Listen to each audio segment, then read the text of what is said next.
Kalparuksham I was talking about, everybody was asking Swami, give me this, give me that. He asked, in fact, anybody wants something from the Kalparuksham? People were so ignorant of Swami's divinity. We went and somebody asked, Swami, Mysore Pak kavala.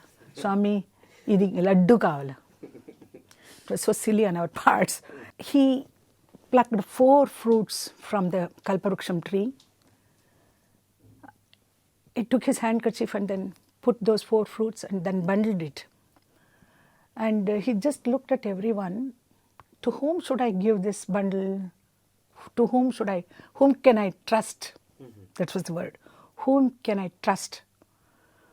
So he saw everybody and then, he put the bundle in my lap. Wow. You bring this to Mandir, we will share it with everybody. So I took that bundle carefully.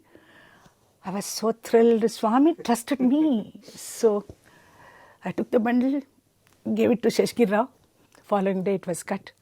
And it tasted something like pears. But I had never tasted. Later on when I tasted the pears, I could relate to it. So all of us got a small piece. So that was greatest blessing of Swami, I should say. We were in Aligarh, 1962-63. Aligarh was, in those days, it was a very filthy and a very dirty place. No toilets, nothing, open. So the nalas were, the drainage was open drainage. Anyway, he was posted there, so we had to move. And one day he came back from the office with a very, very heavy headache. And then I tried all the homely medicine and then, it did not subside. The following morning, all over his body I could see the boils. Pox, it was the attack of smallpox. And as days proceeded, he was in great pain. The boils were getting filled up with all the pus and other things. It was very painful. And one night, he went into delirium. He started talking words which were not coherent. And I got really scared. What to do? I put vibhuti on his forehead. And then my mother had given a robe of Swami. Swami used to give robes to everyone in those days. So she had given that robe to me. And I put that robe under his pillow and prayed to Swami. And I started writing a letter to him saying that, Swami, is it going to be the end of our family life? And then I finished as soon as I finished the letter, suddenly his face became so bright. All nonsensical talks stopped and he became conscious and he started saying, Mani, you please put me onto the other bed. I don't want to sleep here. So I changed the sheets and other things, and that was the moment of recovery from him. But throughout the night, I was just praying, singing all Devi bhajans. And perhaps Swami heard it, and then my mother told Swami that Manima's husband was not well. Don't worry, he is okay now. He is okay now, he told my mother, it seems. So, and he was a non-believer, that I should say. He never had a faith in Swami. Though I was right from the beginning. I used to go to Swami and he knew that, and he married me also knowing fully well that I am a devotee of Baba. My father said she cannot stop doing puja to Swami. She is, right from her childhood, she is with Swami. So if you want to get her married, you have to listen to her, he said.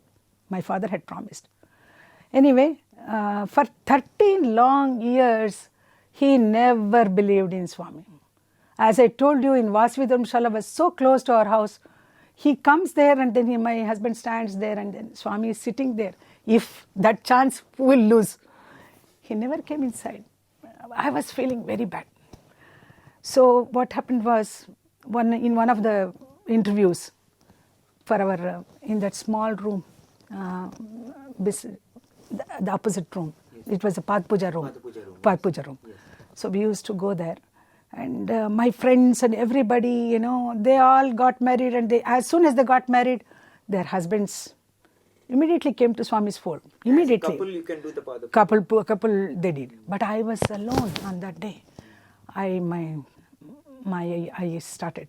I was in tears, and Swami saw me, and then, why are you crying? I know why, the reason why. Don't worry, ma. I will bring him. I will make him ask me to name the child. The second child was not born then. The first child he did not name, but the second child he said, I am going to name. And he will ask. He will ask. He will come. Your husband will come and ask me. Oh, wow. He promised that way back before the child was born. So that was a promise he did. And after 13 years, after this attack of smallpox, he got firm faith now, saying that there is some power, some superpower is there, which saved me now.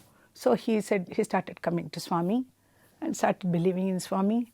And see, the transformation of heart is the purpose with which Swami came down to this earth. His avatar is only to transform our hearts. Yes. That he did. 13 long years I waited.